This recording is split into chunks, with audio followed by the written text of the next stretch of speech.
سنہری فکرے کے معزز ناظرین السلام علیکم دوستو، ہماری آج کی ویڈیو مکہ شہر کی تاریخ کے بارے میں ہے۔ کیا آپ کو معلوم ہے کہ مکہ شہر کب آباد ہوا؟ اس سرزمین میں شہری زندگی کا آغاز کب ہوا؟ مکہ شہر میں کس کس قبیلے نے حکومت کی؟ اور شہر مکہ کے لوگ اپنے گھروں میں دروازے کیوں نہیں لگاتے تھے؟ جانیے اس ویڈیو میں۔ اور نئے آنے والے دوستوں سے گزارش ہے کہ اس چینل کو بھی سبسکرائب کر دیں۔ شہر مکہ کا خانہ کعبہ کے ساتھ بہت گہرا تعلق ہے۔ جیسا کہ بعض روایات میں کہا جاتا ہے کہ حضرت آدم علیہ السلام نے جنت کے بعد زمین کے جس حصے پر پہلا قدم رکھا وہ مکہ کی سرزمین تھی، اور انہوں نے اللہ کے حکم سے وہاں کعبے کی بنیاد رکھی۔ اس طرح کی روایات سے استدلال کرتے ہوئے یہ کہا جا سکتا ہے کہ مکہ کی تاریخ بشریت جتنی ہی پرانی ہے۔ اسی طرح روایات اس بات پر دلیل ہیں کہ حضرت آدم علیہ السلام سے لے کر حضرت نوح علیہ السلام تک مکہ وہ سرزمین ہے جہاں نوع بشر نے بسیرا رکھا ہے۔ حضرت آدم علیہ السلام کے بیٹے شیث کے بارے میں کہا جاتا ہے کہ انہوں نے دوبارہ شہر مکہ کی بنیاد رکھی، جو اس بات پر دلیل ہے کہ جب طوفان نوح علیہ السلام نے کائنات کو اپنی لپیٹ میں لیا اور ہر طرف پانی ہی پانی نظر آنے لگا، یہاں تک کہ طوفان نے ہر خشک و تر کو تہو بالا کر دیا، تب سرزمین مکہ سے بھی آثار زندگی ختم ہو گئے اور یہ شہر بھی پوری طرح پانی میں ڈوب گیا۔ مگر جیسے ہی طوفان تھما، بارش رکی اور زمین نے پانی کو اپنے اندر نگل لیا، تو زندگی نے ایک دفعہ پھر روئے زمین پر حرکت شروع کی۔ لوگوں نے پھر شہروں کو آباد کرنا شروع کیا اور آمد و رفت ہونے لگی۔ تو اس وقت شہر مکہ نے ایک مشہور تجارتی استراحت کی حیثیت سے شہرت حاصل کی، کیونکہ شہر مکہ ایک تو یمن و شام کے راستے پر واقع تھا، اس لیے مسافرین آرام کی غرض سے یہاں قیام کرتے، اور دوسرا پانی کے چشمے اور مسافروں کے آرام کے لیے مناسب مسافر خانے فراہم تھے۔ جس زمانے میں حضرت ابراہیم علیہ السلام نے اپنی بیوی ہاجرہ علیہ السلام و فرزند حضرت اسماعیل علیہ السلام کے ساتھ سرزمین مکہ کا رخ کیا، اس وقت یہ زمین خشک سالی کا ایک نمونہ تھی، کیونکہ اس سرزمین کو چاروں طرف سے پہاڑوں کی چوٹیوں نے گھیر رکھا تھا، اس لیے یہاں مرطوب آب و ہوا نہ پہنچتی، اور پھر خود یہاں کے بلند درجہ حرارت کے سبب اس خطے کو خشک سالی کا سامنا تھا، حتیٰ کہ اس خطے کو وادی غیر ذی زرع کے نام سے پکارا جاتا تھا۔ حضرت ابراہیم علیہ السلام کے جانے کے کچھ ہی دیر بعد جو پانی حضرت ہاجرہ علیہ السلام و حضرت اسماعیل علیہ السلام کے پاس تھا وہ ختم ہو گیا، لہذا حضرت ہاجرہ علیہ السلام پانی کی تلاش میں پہاڑوں کی طرف نکل پڑی، کبھی اس پہاڑ کی طرف جاتی تو کبھی اس پہاڑ کی طرف۔ بالآخر حضرت ہاجرہ علیہ السلام کی محنت و کوشش رنگ لائی، اور اللہ تعالیٰ نے حضرت اسماعیل علیہ السلام کے وجود کی برکت سے اس خشک و پتھریلی سرزمین میں پانی کا چشمہ جاری کر دیا کہ جو بعد میں زمزم کے نام سے معروف ہوا۔ تاریخ میں ملتا ہے کہ یہ چشمہ زمزم تقریباً 2000 سال قبل از میلادی عیسوی میں دریافت ہوا۔ جرہم نامی قبیلہ جو کہ یمنی قبیلہ تھا، اکثر فلسطین میں تجارت کی غرض سے اس سرزمین سے گزرتا تھا۔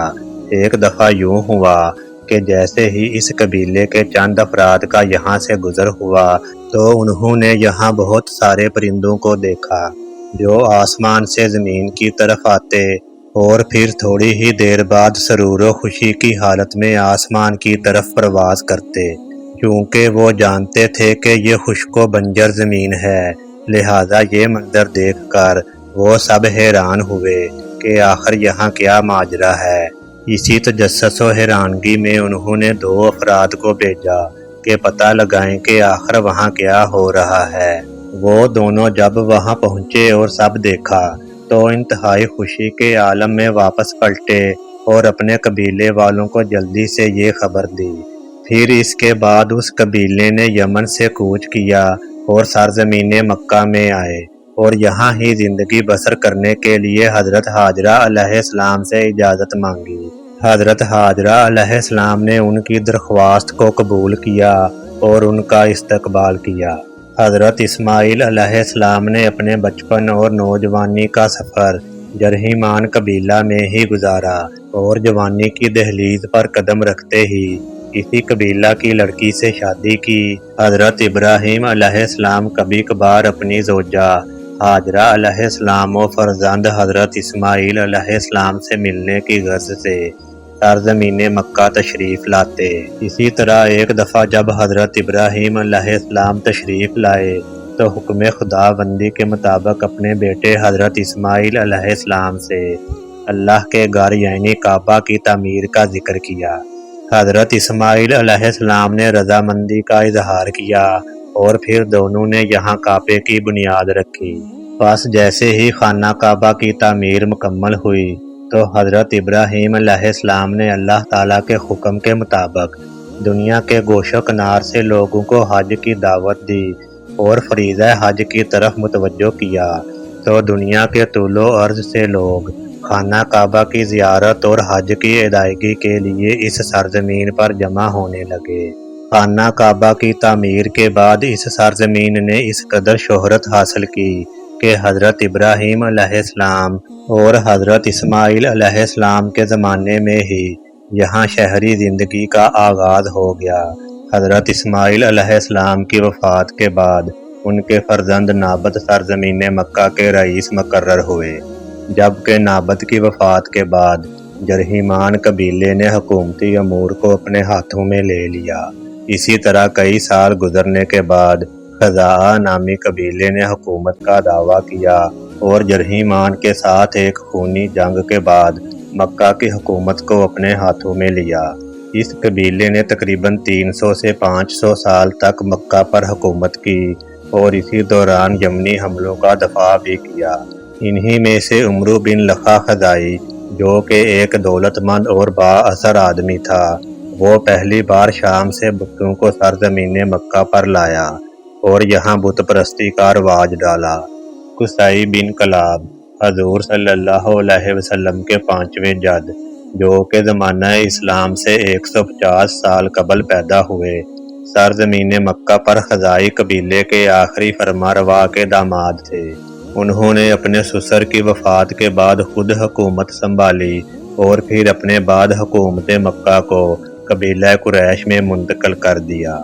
جیسے ہی قصی نے حکومت سنبھالی تو اپنے قبیلے قریش کو مکہ کی اندرونی جانب منتقل کیا اور کعبہ کے بالکل قریب اپنے گھر کی بنیاد رکھی۔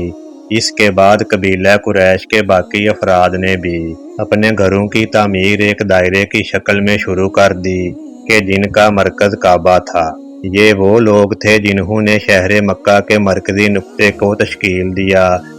شروع میں مکہ کے لوگ کعبہ کے احترام کی وجہ سے اپنے گھر کعبہ کی طرح مربعی شکل میں نہ بناتے بلکہ دائرے کی طرح گول بناتے۔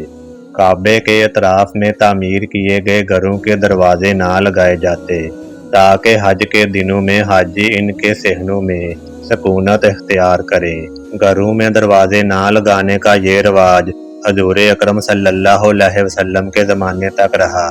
خلیفہ دوم حضرت عمر رضی اللہ تعالیٰ عنہ کے زمانے میں بھی ایسے گھر بہت کم تھے جن میں دروازے نصب کیے گئے تھے۔ اس زمانے میں اگر کوئی شخص چاہتا کہ وہ اپنے گھر میں دروازہ نصب کرے تو اس کے لیے ضروری ہوتا کہ وہ خلیفہ وقت سے اجازت طلب کرے۔ اجازت ملنے پر ہی وہ اپنے گھر میں دروازہ نصب کر سکتا تھا۔ ویڈیو کو لائک اور چینل کو سبسکرائب کر کے بیل آئیکن کو دبا دیں۔ ویڈیو دیکھنے کا شکریہ۔